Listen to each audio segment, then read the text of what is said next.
riffing on feminism a bit. Ideologies have enemies. The enemies of ideologies are concepts and values and behaviours that they want eradicated, that they don't want to see happen. Some ideologies base this on somewhat pragmatic things, like the idea of a nuclear family is quite pragmatic. You have a bonded pair looking after offspring. This is a working concept. It works. It raises healthy kids. It raises healthy children. And it keeps the adults pretty healthy too. A bonded pair, it's good for their health. It's good for their psychology. You know, they have regular sex. They have someone to trust and fall back on, someone to look after them when they're sick, someone to look after as well. You know, to look after other people who need you. This is something that's built into human psyche over evolution because it favours the people that perform well in this scenario. They pass on their genes. There are other antitheses to this concept that work as well. I mean, the psychopath works because the reward at any cost, that works too. Does it work as well? No, I don't think it does. Or there'd be a lot more psychopathy in the world than there is now. In my opinion, I think that's rising. I think psychopathy is growing. Whether it's true born psychopaths or it's proto-psychopaths, people who adopt psychopathic positions. Now, how does this tie into feminism? Well, feminism has enemies, and its enemies are pretty much white men. White men of the middle and lower classes. Feminism does not really pursue aristocratic white men. In fact, feminism quite likes aristocratic white men.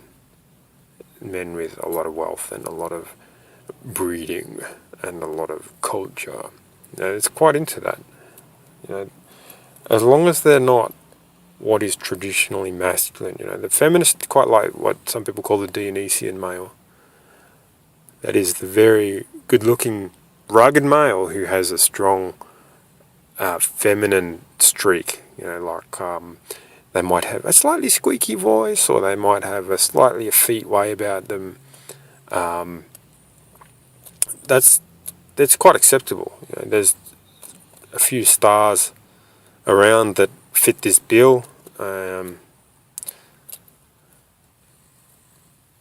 And the feminists don't really chase them in the sense of they don't really try and shut them down. They want to shut down working class white men and middle class white men who are straight.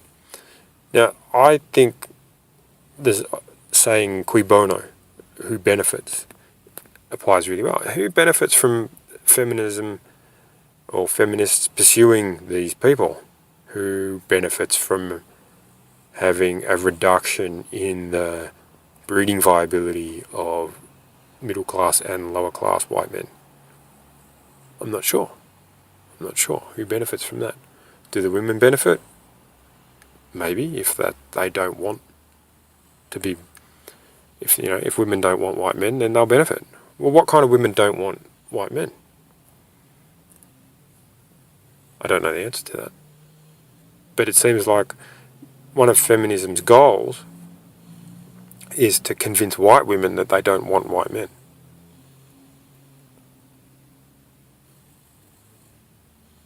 Has your light bulb gone on yet? Now, who are the leading proponents of feminism who still have influence in this day and age? I'm not talking about suffragettes and leaders of suffragette movements, because they achieved their goals. You know, they got to vote with less responsibility than what men have. And so they have a protected stake in how the country runs. You know, they have as much sway with less cost. As some of the anti-suffragette women of the time would say, no draft, no vote.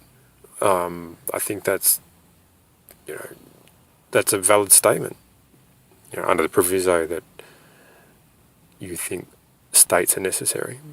No, I think they possibly are, because the bulk of us humans are so stupid that we can't even build a house without fucking something up, without pissing off our neighbours.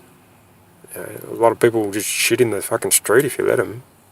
They have to be told to use toilets and wipe their ass and wash and clean their teeth and all this kind of stuff. So feminism's enemies seem to be white, lower class, middle class men.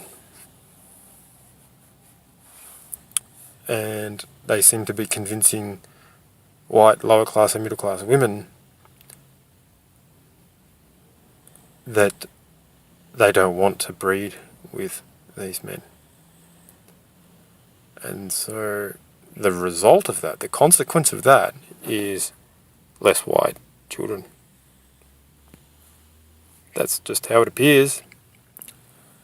Cui bono? I don't know who benefits from it. I don't know. If you do, leave a comment.